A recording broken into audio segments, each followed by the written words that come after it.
Womp womp womp womp womp womp womp womp womp womp. Womp womp womp womp. Womp womp womp womp womp womp womp womp. Womp womp womp. So happy I decided to review this show. I got my full life from this first episode, actually part 1 and 2. We gotta talk about Camp Wannakiki season 2. Ow! It's your boy Matty Rants. Thanks for tuning in. Y'all know where to hit those buttons to do things to help me look better on this channel. I watched it last season, but I didn't review it because I was a little late. My girl Jimmy Pink, shout out to you sis, was reviewing the show. Now, I met the Sugar Baker twins when I saw them at DragCon this year in LA. And I already was planning on reviewing the show, but they told me, get ready, it's going to be a good season. And so far, they have not disappointed. Let's talk about our first episode of Camp Wannakiki, Squirrel-Friend. I'm going to try to not make this too long-winded, I promise. Now, the episode starts off with our good friends, the Sugar Baker twins, giving you nothing but comedy tease. I'm actually low-key jealous of the tater tots that were on the manila folder because I became hungry in that instant watching her eat the tater tots. But they're basically giving us the intro that we need to get Ruthie, our also good friend camp counselor. I love me some Ruthie. She's hilarious. Bringing the new campers to Camp Wannakiki. They, of course, explain the rules and how everything works. Each day, the queens have camp activities, challenges for you RuPaul Drag Race crazy people. It's more so based on how they represent themselves in drag and how they finish the competition. Whether they're first, second, or last, how did you do? Were they fun? Were they campy? Were they themselves? They pay attention, and I like that about this show. Then we get to the camp talent show. There could be lip syncing with this. There could be just the look itself and the story to explain what the look is giving. So it's not your typical drag race show. Get into it. Also, it's sponsored by Hamburger Mary's. Shout out for the mac and cheese balls, because it's around the corner for me. A1. Objective is to get a badge for that day and to be, of course, at the end of all of this, once each camper is eliminated, Queen of Camp badge. Yes, they're awarded in badges, girl. And based on the badge system, they need to have all of them to be considered the Queen of Camp. So, what's the first challenge? Of course, they're going for their Squirrel-Friend's badge. And this involves an obstacle course with many different things that they have to do. I'm not going to go through every single thing with the obstacle course. Low-key, there was a balancing thing where nuts had to be put in their mouth, and it was transferred into somebody else's mouth that was then brought to another location where they do a tire jump and spit the nut. You heard me correctly. Most of the girls threw it. I'd rather they had spit it, to be honest with you. But throw the nut, I mean, that's still nasty, at someone. Grab the nut, then walk across some ropes, give you a little, I've got balance tease, and then give it to the next person to then swing another rope onto a platform, carrying the nuts, hanging on to their nuts, and then balancing their nuts appropriately to have the fastest time. The queens were separated into 3 groups of 4. The team names are as follows. Team Goat. Team Squirrel Nut Sippers. Very on the nose. And Team Sister Wives. While that one wasn't funny either, I actually was laughing a lot at Team Sister Wives. They were quite hilarious. And if you made it to this part of the review, I'm about to go through each individual camper separately in just a second. I'm getting through the episode. Me showing love for Team Sister Wives, there's no doubt about it that those girls won the competition. Now we're on to the talent show. Talent show? Talent show. They were asked to come in theme. Magical woodland creatures. Now, this can be left up to many different interpretations, things that we know that we've seen before in fairy tales and stories alike, or it could be something that they created themselves and brought inspiration from other things that we may know too, or just maybe something completely new. It's what the talent show is about. Give us what you got. To not go through everybody individually just yet, let's just go ahead and get on through with who our tops and our bottoms were, and I'm about to get to each queen individually and go over the looks for the last half of this. The top queens ended up being Tora, Boris, and Diana. The bottom queens being Debbie and Ivana. Now, our winner, no surprise, was Tora. We'll get to the look in a second. With the bottom queens, we ended up losing Debbie Fox. Debbie's departure did touch a nerve with me. I was like, oh, babe. I felt really bad for her because, you know, she's the only one that was representing Chicago. I have heard how the Chicago scene works. I'm not from there. I'm not going to speak for them, but they're very tight. Very tight. Very tight. And if you mess with one, you mess with all of them. So I know Debbie was feeling the pressure from her Chicago queens. Girl, don't think about that too hard, Debbie. You were stunning, to be honest with you, girl. Face was beaten right. I think that the beauty part of you was outweighing the comedy aspect, and I think that's what took you out the competition, as well as the look that you presented with the Fox in the Alexis Bevel's low-key tea opposite day run. That was that. I mean, it could have been elevated a little bit more and you wouldn't have been at the bottom. Let's say if that was a full outfit versus a actual onesie. But to me, I felt bad for you. And honey, I think you're going to do amazing. And don't worry about being the first one out. I really did like this episode. I enjoyed it. I'm glad we get this new season ahead of us. I'm excited to see what other challenges the queens are going to do, as well as more puns and jokes and dry humor about. But let's go ahead and get into the queens themselves, as well as their talent show looks. So let's talk about the queens. Let's talk about the queens. Okay, I'm doing this in alphabetical order because it's easier for me to do it this way. I will give you my first impressions, as well as what I thought of their talent show looks. First is Barbara Wire, young, campy glamour queen. I like Barbara. I want to know Barbara a little bit more, though. I don't think I got enough Barbara. I love how I'm just saying her name. Barbara! I like the name. It's a little on the nose, but yeah. We'll see what she has to give. I don't have too much of an opinion of her right now. Boris Tudeth. First of all, the Katya moment at the beginning, I said, oh, Boris, please don't tell me you're going to do Katya's bit the whole season, which you didn't do in the first episode, so thank you for that. I was nervous. I live for your contouring. Your contouring is it's like boom, boom, boom, boom. A man. I'm gonna watch Boris a little bit more. She actually gave me the giggles throughout this entire episode, so I'm here for Boris. Carly Unine McLight. I'm calling you Carly. No shade to your last name, but sister, if you're trying to get me in a tongue twister, this would be the last name to give me. God bless America. Carly's growing on me. I don't have any shade for Carly. None. I don't have any shade for any of these queens, to be honest with you. I just want to know Carly a little bit more because it seems like she was trying hard, and I feel that she's naturally funny, and that's just what I got from what we were given. So I'm not going to hold that to her character as a queen, but to me, it felt a little too, I'm trying. But I could be wrong, and Carly could be my favorite by the end of the season. We'll see. Claire, apparently, trans male contestant. Go on, brother. You better do it. And she was, but Claire, I like because Claire is giving you, don't think too much about something that doesn't need to be thought too much about. With drag, it's not just subjected to just men, and we are just gay men, and we're getting to this point now with the drag community and understanding that it is beyond what we have seen from a certain show or what we know of in our hometowns and things that we just may just be too comfortable and familiar with. It's time to get outside the box, and I'm a fan of Claire, apparently. I think she's also a little kooky. A certain couple moments I was like, comedy's not there, but I'm going to give Claire even more of my time, just like the rest of the queens. So Claire, apparently I live, and we'll see what you got, mama. Coco Jim Holiday. Okay, Coco gave me a good build-up. At the beginning, I wasn't on page 1. I like her page 10. Do you feel what I'm saying? I feel like if I keep reading, if I keep going down the line with Coco, I'm really going to fall in love with some Coco. I like her, and I like saying Coco. So, Coco! We'll see what you got, baby. Debbie Fox. The name alone, she's a fox. Debbie's gorgeous. Debbie's gorgeous. The comedy, though, we're working on that. But I did love My Name is Debbie Fox. I've never heard of me either. That was cute. That's some stuff I would say, so I was here for that. Diana Fire. The name alone. And she's a bearded queen.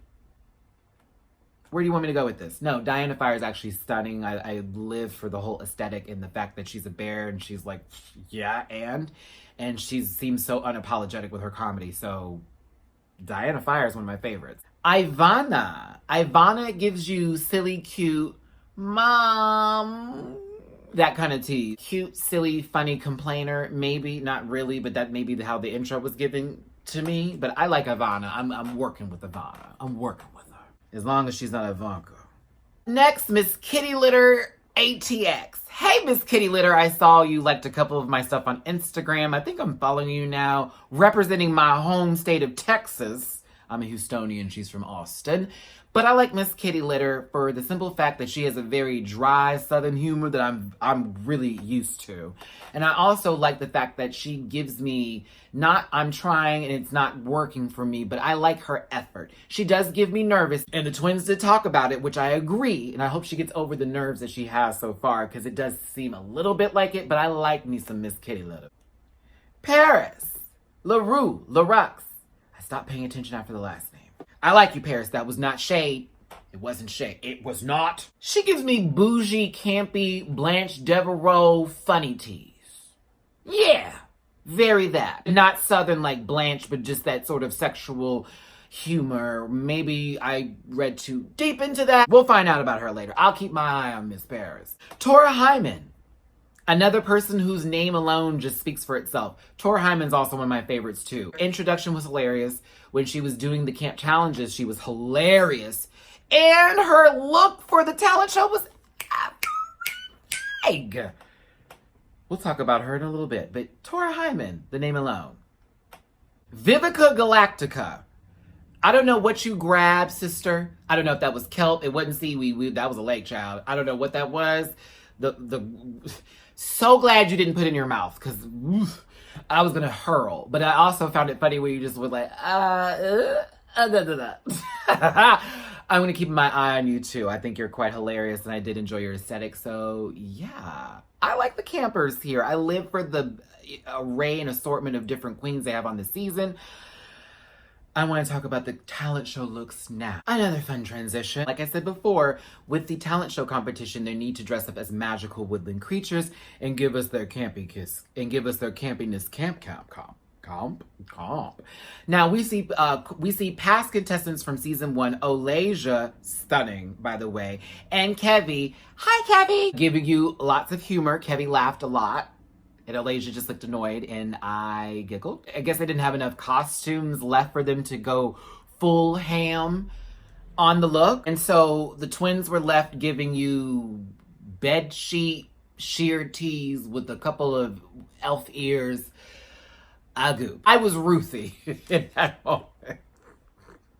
I was like, oh, what is this? But I live for them just being like, about it. But let's go ahead and get into the looks and my thoughts on their talent show magical woodland creature looks. First, Die in a Fire. I love that name. I'm sorry. When a bear meets a tree and decides to impregnate the tree, and the tree somehow gives birth to a man bear pig? No, this isn't South Park. Bear tree mossy thing. I like the look. I hated the bottom of the cut of the pantsuit. I don't know what of the jumper, whatever the hell that was. That was awful. However, from the shin up, because yeah, it was the ankle too. I wouldn't care for the boots. The shin up, I was here for it. Let's say the waist up. Let's say more than the waist up. Yeah, I was here for it. I love that the snake was wrapped around the arm, and again, it was giving you a tree, so it gave you total snake tease on a branch. Garden of Eden, child. Eve, it's a rap, girl. Welcome to sin. Everything's gonna suck after this. I liked it. I'm here for it. Kaboom. Paris. Unicorn meets Let It Go. If you didn't get a Frozen reference from that look, I don't know what to tell you, because it definitely gave me Frozen tease with a unicorn little boop, but I liked it still in the same breath. Ivana. Gnome puns. Sister. Now, if that beard hadn't came off and you gave a little bit extra with that look, you would not have been the bottom this week, because the puns alone. Girl, she said Nomi Malone. That was so easy, but so right. It was so right. It was so right. I thought she should have been saved just for that pun, girl. I'm sorry. It was just like... Debbie Fox. Alexis Bevel's opposite day. Like I said in the earlier part of this review, had it not been a onesie, I think she would have been fine. And they wouldn't have been so harsh on her, because her makeup was right and the hair was good. It just was like, oh, this is a onesie and she has the gnome. Oh my God, Alexis Bevels. No, it needed a little bit more extraness. It needed a little bit more camp to it. But I still like the look. Like if she did a show at Mary's on a Tuesday, I'd tip her. Carly, When pigs fly, I actually like this look. It was not the most elevated of all the looks, but I live for the nose prosthetic of the pig. The pig nose, I like the wings on the back. When pigs fly, I enjoyed her story with it. I see how I liked it now. I was here for it. It took me a little time, but I was like, okay, I'm starting to get Carly. I just need to pay attention to her a little bit more. Miss Kitty. Okay, here's the tea. I liked it and didn't like it at the same time. Here's why. Concept, 1 million.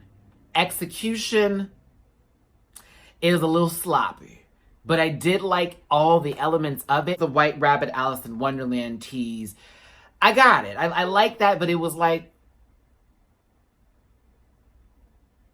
but I liked it more, and I'm glad you were safe this week because, yeah. I was like, girl, they give that the bottom because there was a lot of construction there, honey. So I didn't know why they couldn't have done you like that. It was too much construction. Later on, that may be the issue, but barbed wire. Now, I was actually here for this because I enjoyed the fact that it was this roadkill and then some sort of mystical woodland elf gnome witchy creature brought her back to life, and now she's stuck like with her guts all out, like what the hell? But it also was a onesie. It also was a onesie, but it had a little extra going on with that onesie. So I gave it a little bit of higher marks, personally. Coco! Miss Captain Planet, wow, she's a hero. Gonna take a gown down from zero. Sister, I like this look. I was here for it. I was here for it. I was shocked you were in the top. I was shocked. I was like, ooh, now this is a dress. And I lived for the whole look around it. I did. I liked it a lot. And I loved for the story, too. It was long, sister, but I liked the story that went with it, too. Vivica Galactica. I like this. I was here for it. I actually lived. I love the reveal, too. Miss Thing, okay, hear me out on this, Vivica. I don't know if I'm right about this or not. So it gave me the frog tease I live for, but almost like science experiment, inside out frog. We're dissecting it as we go. Had you had guts come out, I really would have gagged. But I did like the reveal, the spin, the turn, and it was cute. I really liked the look and the makeup with the frog colors and the modness of it. I was very here for that. I loved it. Wish you got higher marks on it, to be honest with you. I wish you got higher marks, personally. Boris to death. Boris to death. Boris, this was great. I give you so much props for putting those nails on your toes, sister. I know that was not easy walking and not having those sucker drag. And if it ever hit the ground, ooh, the feeling. I love the prosthetics. I love the look itself. It was very, you could be in a movie with that kind of look. Low budget, but you could be in the movie. You could be there. You would be there. It was great. I liked it personally. I did understand why you were in the top this week. It was very, very well put together. So I liked it. In that stick, you're not fooling me, sister. I know you got that outside maybe 45 minutes ago to an hour prior to that and said, she works. She works. Claire, apparently. How much chuck could a woodchuck chuck if a woodchuck was a fortune teller? I'm okay with the look. I liked the makeup. I enjoyed, I guess, a little bit of the concept, but I don't think it gave me what I wanted from you. No shade, but I thought it was good. I just wasn't wowed. I was like, oh, this is good, but I wasn't like, oh, you know, from what I mean? No shade, but it was cool. It was cool. Tora Hyman, you, first of all, whoever set up the lineup knew what they were doing because she had to end that. Sister, I wrote Princess Toadstool. Except not Peach. Baby, that mushroom headpiece was everything. It was everything. The dress itself was gorgeous. But that headpiece and the way you did your makeup with the prosthetic, with the tip of the nose, she was right. She was right with Jesus. It was good. I was here for it. Very, very here for it. But I agree with this episode. I understand their choices. I know I can understand why we lost Miss Fox. It makes sense. But where is this going to go for the rest of the season? I'm excited to find out. And I hope you join me too along this crazy adventure with Camp Wannakiki Season 2, babies. You know it's your boy Matty Rants. Don't forget to hit that like, share, and subscribe button. And if you want to donate to the channel, those links are downstairs. As well as don't forget my other videos with Pose, as well as RuPaul's Drag Race. You already know there's a lot of other Drag Race shows coming up, honey, and I'm going to be a part of each and every one of them, as well as Dragula coming up this season 2 for Dragula Season 3. Hugs and kisses, my best love and wishes to you. I will see you next week with this. All right, campers. Talk to you later.